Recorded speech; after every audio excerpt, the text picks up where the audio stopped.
All right. So I would like to do this video that takes us through the assignment called Records Kept by the Rocks. And this is really a foundational piece to our understanding of Unit 5.2. So far, for the last month, we've been talking mostly about how we see today's animals and plants slowly changing generation by generation so they can adapt to their most fit ideal form, right? So they can be the fittest and be well matched to their environment. But it makes sense that if animals are changing today, they were also changing a million years ago, and that they'll continue changing in the future. So, how do we know that they've changed in the past? Well, thankfully, even though people weren't there, we did have one thing that was keeping track of how plants and animals changed in the past, and that is rocks. Fossils, to be specific. We have fossils that show us throughout the last half a billion years what things used to look like and how they've changed up until this point. So we kind of get a snapshot of what that animal looked like or what that plant looked like when we see its fossil. So when things die in the right conditions, they get preserved. Sorry about the announcement. It's going to interrupt this. But obviously, dinosaurs were not killed by aliens, to my knowledge. But you get the idea. When animals die in the right conditions, they become fossils. And we get to see their bones millions of years later. Species have been living and dying and being fossilized for basically since the very first life on Earth, a billion years ago. So, as these things are being born and living and dying and creating fossils, they're getting stacked up on top of each other. This is one of the key principles of this lesson. The deeper the fossil is, the older it is. So here's how I like to remember this. Imagine your mom decided to go on vacation for a week, and she made sure you had all sorts of clean laundry. And over the course of the week, when you would wear an item of clothing, like let's say we're talking shirts today, you would wear the shirt and then throw it into the laundry basket when you were done with it. And this particular laundry basket was mesh on the side, so you could kind of see through it. And it was empty when you started, and you threw in a yellow shirt after you wore it on Monday. And then on Tuesday, you put on an orange shirt, and then you threw the orange shirt in the basket. And then Wednesday was green, and so on and so forth. When your mom gets back at the end of the week and she sees all these shirts piled up in your laundry basket, is there any way she can tell which shirt you wore first? Assuming, no one messed it up. There is. If she knows these principles of science, these principles of geology, she'll be able to see that this yellow shirt was on the very, very bottom, and that's the one you wore first. That's why it's on the bottom. So in science, the layers of rock and the fossils that are inside of them go like this. The super old ones are at the very bottom. The kind of old ones are in the middle, and the youngest ones are more towards the top. Today, if something were to die right here on the surface and then get buried, it would be the youngest of them all, right? Because it's at the very top. Okay, so if you're still not quite getting it, let's watch this. As these dinosaurs live their lives, eventually they come to an end, and they turn into just fossils, and they get buried by the dirt. Wind, rain, whatever it is, landslides, bury them. And now if you were a human and you were walking along the surface right here, and you came to a point right here and you started digging and you found a fossil, you would know that this is the youngest one compared to these other ones you might find as you dug down. Okay. So modern species might not look anything alike, but if we look at their family trees, if we look at their ancestors, and especially if we do it over a long period of time, like millions or even hundreds of millions of years, you might see that they are more closely related than you thought. So here we have a little paleontologist, these two organisms, that's what we're going to call them. Let's say we have organism green circle and organism blue rectangle, and they don't think they have anything in common. But our neighborhood paleontologist says You got more in common than you think. So let's look at it. Let's say this circle and this rectangle represent today's organisms, okay? We got this species and this species. They don't look anything alike. But if you were to dig through the ground and find fossils of these organisms 5 million years ago, you would probably see that they're similar. Like these fossils look more, they kind of look similar to what we see today, but there are some differences. In the case of the blue rectangle, the corners have been rounded off just a little bit, and it's a lot more condensed, right? A lot shorter. In the case of the circle, it's basically just a slightly smaller green circle. Still, they look completely different from each other. But let's dig down and find fossils that are even deeper, so even older fossils. Well, now we see that this circle is a little darker and it's a lot smaller. This one, we have more rounded edges. You see the rounded edges started here, and now we have very round edges. If you rewind time and go back 5 million years before, you would see maybe this is starting to become more circular, and this is still just shrinking. 5 more million years, they look pretty similar, and then bam. You go back far enough, and you see that these fossils, these species, their family lines, have basically merged together. Let's say you have like a relative, like a second cousin or something, and your parents say, "Oh, you're actually related to them," and you're like, "How?" And you're like, "Well, this is you right here, and this is your cousin, and like if you go back a few generations, you share the same great great grandpa, but then ever since that great great grandpa, the two family lines have gone in different directions. You might not hardly look anything like your cousin, but you are fairly closely related because you had the same common ancestor, the same great great grandpa." Well, in the case of fossils, we're not talking about like great great grandpa who lived in 1920. We're talking about organisms that lived maybe 500 million years ago, or even potentially older. If you can look vastly different from your cousin who has a common ancestor 50 years ago with you, think about how different two species could look from each other if 500 million years went by. They slowly change to fit their environment.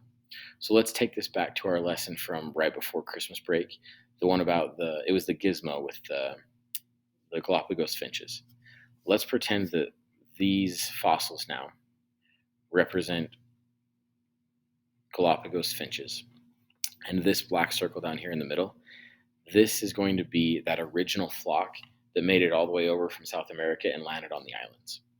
So at first we just have this original flock, right? And then let's say that some members of the species decided to live on a hillside where it was kind of steep and kind of rocky because they were on a hillside. And then this group was like, like those guys are already over by the cliffs or like by the mountainside. What if we go down more towards like the sandy river bottoms? If we go to the sandy river, it's just there's more space over there. We prefer to live over there. So now, because these species have different environments, they now have to adapt to be best suited for that environment. And several generations might go by, and you might start to see little changes happening in those birds. Like these ones over here might need a smaller, thinner beak to eat the worms that are growing in their location. These ones might need a slightly bigger beak. And then generation after generation after generation after generation after generation after generation, you might come to the point where they're both still birds, but they look pretty different from each other. And it's hard to believe that they once came from the same species, maybe 1,000 years ago. In the case of the Galapagos finches, the changes that happened in all those beaks happened in just a few thousand years. Imagine what can happen if you say, instead of a few thousand years time, we're going to look across the time of 500 million years. That's a lot more time, and you're going to get more changes because of that. All right. So what we showed right here is a very rough or a very crude version of what is called a cladogram. It's CLADOGRAM, cladogram. This is a slightly more professional version. So a cladogram is like a map scientists draw out that shows all the relationships between living organisms. So if you're one of these organisms at the top, that means you're currently still alive. If you see these organisms that are a little bit lower, that means they have died in the past. And the farther away from the top you go, that means the earlier you died out, because this is kind of like the beginning of time. And then the farther you move up this direction towards the top, you're getting closer and closer to present day, to the year 2022. So this one must have been the first one to die out here, and then these ones died out together, and then all these ones up here at the top, they all are still alive. As you follow these paths back, what you're following is the different relationships, or sorry, um, the different members of this individual species family tree. You're following it back through time. Whenever you find a fork in the road, wherever it connects, what you're looking at is a common ancestor there. It's kind of a fork in the road, like we just looked at earlier with the shapes. So the closer you are on the cladogram, is the closer you are related to each other. Now, I think this is a terrible cladogram, actually. It looks nice, so I put it on here, but once I started looking at it, I'm like, this isn't done very well, because I don't know what this is, like a tadpole. It's saying the closest relative of humans is a tadpole. That's not true. Really, this would be more like a primate, right? Like a chimpanzee, because we look a lot more similar to a chimpanzee than we do a tadpole, because they're a closer relative. So as you follow these lines back, again, wherever you find a crossroads, wherever they meet, you're looking at a common ancestor. And so let's say, like, the example of this person and whatever this is. According to this, which again is not done very well, they had a pretty recent common ancestor. And then whatever environmental changes happened right here, these ones ended up looking like this. And this member of the family, they ended up looking like this over the course of just a few million years, because it's pretty recent, right? It's pretty close to the top. So we know it wasn't that long ago when the split happened. All right, moving on. How come some species go extinct, like these dinosaurs, and others are still alive? It goes back to what we learned last week about survival of the fittest. And being fit means you are fit for your environment. The hard part about being fit for your environment is that your environment is constantly changing. This is a graph that shows the average temperature of the Earth in the last 500 million years. So we got a long time frame here, right? One thing I noticed is that if you look down here in the bottom right corner, this is present day. This, where it's in the blue, that means we're below average in temperature. That's because we've been in the ice age, right? We're just kind of coming out of that ice age. Before the ice age, it was actually pretty warm, like way warmer than it is now. And before that, we had a little miniature ice age, and then it got super hot. And then before that, we had a huge ice age. If I were to describe the temperature of Earth over the last 500 million years, I would say it has been wild. It has not been a steady ride. And so if your environment is constantly changing, if you're an animal, it's kind of a wild ride, right? I like this. I've seen this meme a few times, and I just turned it to fit for my lesson. But if you are a living thing, a plant or an animal on Earth, the constant changing of the environment has got to be pretty stressful. But if you're a rock, you're like, yeah, I don't care. If it gets 20 degrees colder, it gets colder. Who cares, right? You're just happy to be there. So when you hear the word mass extinction or extinction event, what's the first thing that comes to your mind? Most people, the first thing they think of when they hear like mass extinction, they think of the dinosaurs, and for good reason. I do too. But what was it that actually wiped out the dinosaurs? Of course, since it happened like 66 million years ago, we can't be 100% sure, but we have a pretty good idea. Right now, our best hypothesis, if you put all scientists together and ask them what did it, the leading data shows that the thing that wiped out the dinosaurs was probably an asteroid. So an asteroid, my lights turned off. A gigantic asteroid came hurling towards the Earth and smacked us upside the head, basically. And now, of course, it didn't hit all the dinosaurs, but what happened is it kicked up so much dust that it ended up blocking out the sun And if you've blocked out the sun with all that dust, it lowers the Earth's temperature. And in this case, it lowered the temperature by about 47 degrees, scientists predict. That's a big deal, especially when we're talking about 47 degrees on average, not just a one-day thing. So if the Earth all of a sudden got real cold real fast, that's going to kick off a chain reaction. So the first day that it happened, there's probably a lot of carnivores out there like T-Rex saying, I don't really care. I can handle a little cold. But what happens is if the sun is being blocked out, well, plants use the sun for photosynthesis so they can survive. And if the plants die, what else dies? Well, all the things that eat the plants, like the herbivores, right? And if all the herbivores die, then the carnivores die. And before you know it, all the dinosaurs went extinct because of one little thing that caused, well, it was a pretty big thing really, but one thing that caused a chain reaction. And all of a sudden, dinosaurs are gone. Now, when the temperatures were warm, before the dinosaurs went extinct, survival of the fittest, for the most part, meant big, it meant mean, and sometimes spiky. It was the age of the reptiles, the reign of the reptiles. With all those gigantic dinosaurs around, there were a few small mammals, but we do not see the gigantic mammals, or at least the bigger mammals that we see in current day. Sorry, I gotta plug in my computer before it dies here. That'd be terrible. All right, so there were a few mammals, but they were more like mouse-sized or like weasel-sized. They were really just trying to stay out of the way, because if they got too big, then those big dinosaurs were like, oh, that looks like a delicious snack. So it was actually a huge advantage to be small at this time because you didn't look like such a tempting snack to the big dinosaurs. So we did have a few small mammals. And like it shows here, this little mammal is just trying to stay out of the way of all the gigantic reptiles. But what happens when, oh yeah, I forgot I put that in there. Yeah, it was a dangerous time if you were a small mammal.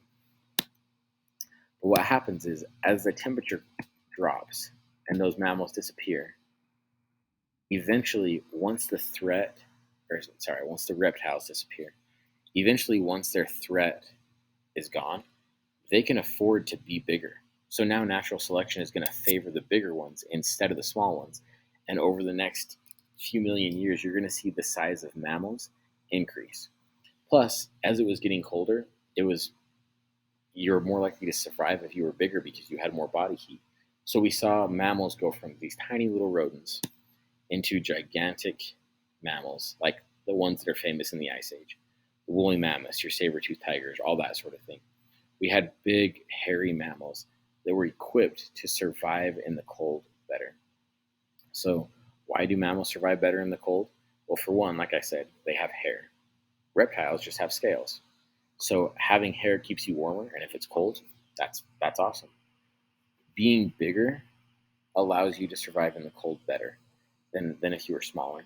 So if you were a tiny mammal, you're more likely to freeze to death because you don't have as much mass, as much body heat.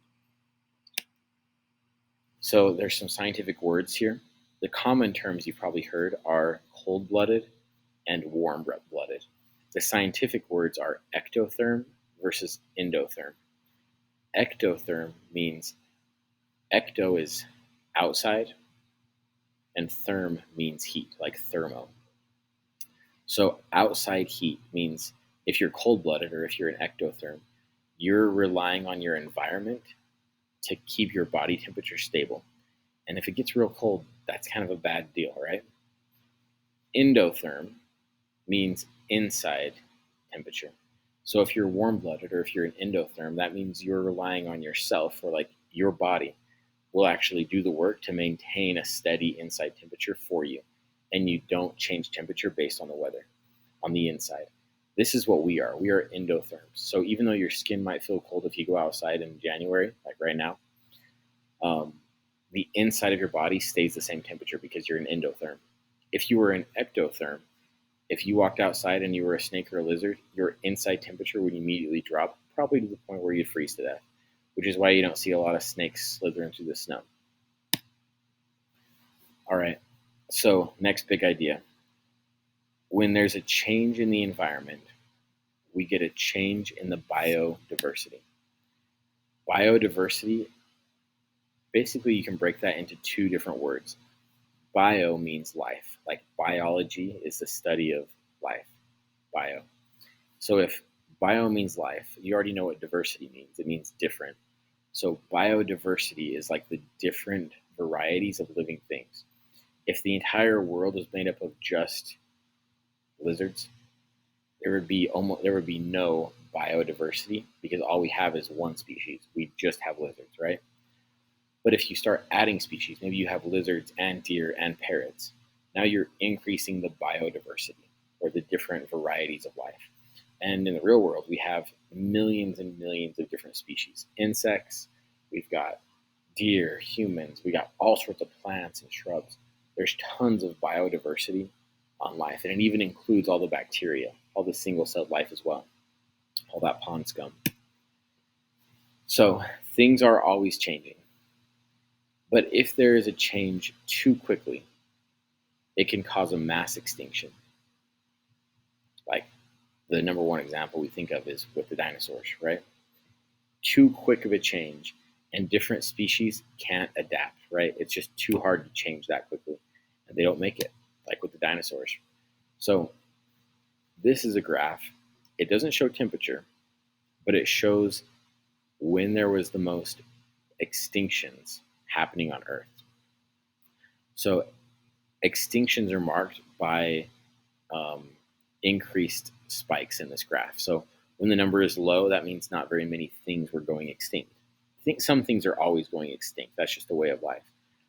But if there's a huge spike, what that's saying is at that time, there was a ton of species, different animals and plants, that were all going extinct about the same time. And these are like the fancy names that we give these different events, these different mass extinctions. If you look down here at the time period, this is in millions of years ago. So this is kind of today, right? This is zero. This is where we're at today. Right here in the middle is 300 million years ago, and back here is 600 million years ago. That's a long time, 600 million years. So roughly, I don't know, 400 million years ago, we had what is called the late Ordovician extinction. And for some reason, a ton of different plants and animals all went extinct right at that same time. Then we had another little spike where we had a lot of extinctions. Then we had the Permian Triassic that killed a lot of animals as well, a lot of plants. We had the late Triassic, and then we have this Cretaceous slash Tertiary. This is what killed the dinosaurs. So when we think of the mass extinction that wiped out all the dinos, we're thinking of this Cretaceous Tertiary extinction. You don't need to worry about remembering that particular label, but know that it was an unusual event where a lot of things went extinct, and we call it a mass extinction. And it was not the first one. In fact, it wasn't even the biggest one, but it is a more recent mass extinction. Okay, yeah, RIP dinos. That's where they went. So if we're looking at fossils, and how can you tell where a mass extinction was if you weren't there? Well, if you look at the fossils, like I said, the older fossils are at the bottom, and you look at all this diversity. We got these little weirdos, we got these ones, these ones, these ones. There's all sorts of diversity, and there's tons of diversity here. And of course, it's always going to be changing through the rock record because over time species change, right? So there's always going to be little changes. But what do you notice right here at this red line? Not only is there a red line right there, but in this layer of rock, we have 1, 2, 3, 4, 5, 6, 7 different types of fossils in this one layer. And then if you get up here, you have two. You have these little like shell looking things that are on the end, and then you have these two weird looking things in the middle. So you go from 7 different species of animal to 2 different species of animal in one quick little layer of rock.